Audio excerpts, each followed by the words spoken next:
আসসালামু আলাইকুম আপু এবং ভাইয়েরা, আঙ্কেল আন্টিরা, আশা করি ভালো আছেন। আমিও আল্লাহর রহমতে এবং আপনাদের দোয়ায় সব ভালো আছি। তো আজকে নতুন আরও একটি ব্লগ নিয়ে চলে আসলাম। এখানে দেখতেছেন ওরা দুই ভাই বোনে খেলা করতেছিল। তো চলে যাই দুপুরে রান্না বান্না করতে। দুপুরে রান্না বান্না উঠে দিলাম। আজকে রান্না করবো তেলাপুয়া মাছ দিয়ে, আলু দিয়ে, টমেটো দিয়ে। তো এখানে আগেই আমি মাছগুলো ভেজে নিতেছিলাম। তো ভাজার পরে আলুগুলো ভেজে নিলাম। এরপরে মশলাপাতি দিয়ে দিলাম, পেঁয়াজ বাটা, মরিচ বাটা, আদা রসুন, মরিচের গুঁড়া, হলুদের গুঁড়া, এগুলো দিয়ে ভালোভাবে কষিয়ে নিলাম। তো কষানো হয়ে গেলে এর মধ্যে আমি আলু আর টমেটোগুলো দিয়ে দেবো। এগুলো ভালোভাবে কষিয়ে নেব। কষানো হয়ে গেলে এর মধ্যে পানি দিয়ে দেবো। যখন পানিতে বলক চলে আসবে তখন এর মধ্যে মাছগুলো দিয়ে দেবো। দিয়ে কয়েকটা বলক উঠিয়ে। আর অসুস্থ হলে বোঝা যায় যে সুস্থতা আল্লাহর দেওয়া কত বড় নিয়ামত। তো যখন আমরা সুস্থ থাকবো তখন আল্লাহর নাম বেশি বেশি করে স্মরণ করব। আর আপনি যাতে অসুস্থ থাকুন না কেন, সংসারের কাজগুলো, আপনার কাজগুলো কিন্তু আপনাকেই করতে হবে।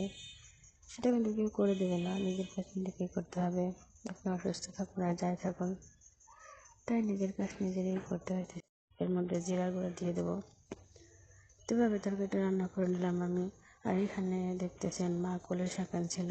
সেই কলের শাকগুলো মা কুটে রেখেছিল, শাশুড়ি মা। তো কলের শাকগুলো রান্না করে নেব। তো আগে আমি এর মধ্যে পেঁয়াজের কালি, মরিচ এগুলো দিয়ে দিলাম আর শাকগুলো দিয়ে দিলাম। আর যেহেতু পেঁয়াজের কালি দিয়েছি তো পেঁয়াজ আর দিব না। তো শাকগুলো দিয়ে ভালোভাবে শাকগুলো মজিয়ে নিয়ে এরপর বাগার দিয়ে দেবো। বাগারের জন্য আমি রসুন কুচাই নিচ্ছি আর শুকনো মরিচের বাগার দিলে শাক খেতে এমনিতেই ভালো লাগে। তো যারা রান্না করবেন দেখবেন শাকে যখন বাগার দেন একটু শুকনো মরিচ দেবেন, ভালো লাগে তাহলে। তো আমি এইভাবে দিয়ে বাগার দিয়ে রান্না করে নিলাম শাকটা। আমার শাকটা রান্না করা হয়ে গেছে। এই যে এইভাবে শাকটা রান্না করে নিলাম। আর এই কলের শাক আমাদের ঘরে সবাই পছন্দ করে, আমার শ্বশুর শাশুড়ি, আমার হাজব্যান্ড সবাই পছন্দ করে অনেক। কলের শাক রান্না করলে তারা মুড়ি দিয়েও খায়। তো একটু বেশি করে রান্না করছি, অনেক মজা হয়েছে খেতে। আমার দুপুরে রান্না বান্না শেষ হয়ে গেছে। এখন আব্দুর রহমানকে ভাত খাওয়াতে যাব দুপুরে। তো এখানে আগে আমি সালাদ কেটে নিয়েছিলাম, টমেটো, কাঁচামরিচ, এগুলো দিয়ে সালাদ করে দিতাম। আর এই যে এখানে আব্দুর রহমানকে ভাত খাওয়াইতেছিলাম তেলাপোয়া মাছ দিয়ে। তো বলতেছিল যে মাছ দিয়ে খাবে না, চিকেন রান্না করে দাও। তো আমি বললাম বাবা কালকে রান্না করে দেবো। তো এভাবে ওকে ভাত খাওয়াই দিলাম। আর ও মাছ দিয়েও ভাত খেতে পছন্দ করে, গোশ দিয়েও খায়। মানে যখন যেটা না থাকবে তখন সেটা আবদার করে। তো এখানে আবার সন্ধ্যায় আমরা কিছু নাস্তা খেয়ে নিলাম।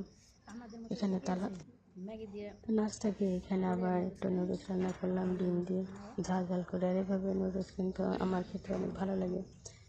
তো এভাবে নুডলস খেলে আবার গ্যাসের সমস্যাও করে অনেক। এভাবে নুডলসটা রান্না করে খেয়ে নিলাম। আর এখানে তালহার বাবা আবার সন্ধ্যায় পেয়ারা মাখা নিয়ে আসছে। তো সেই পেয়ারা মাখা আবার আব্বা পুরি নিয়ে আসছে। তো সেগুলোও খেয়ে নিলাম সবাই মিলে।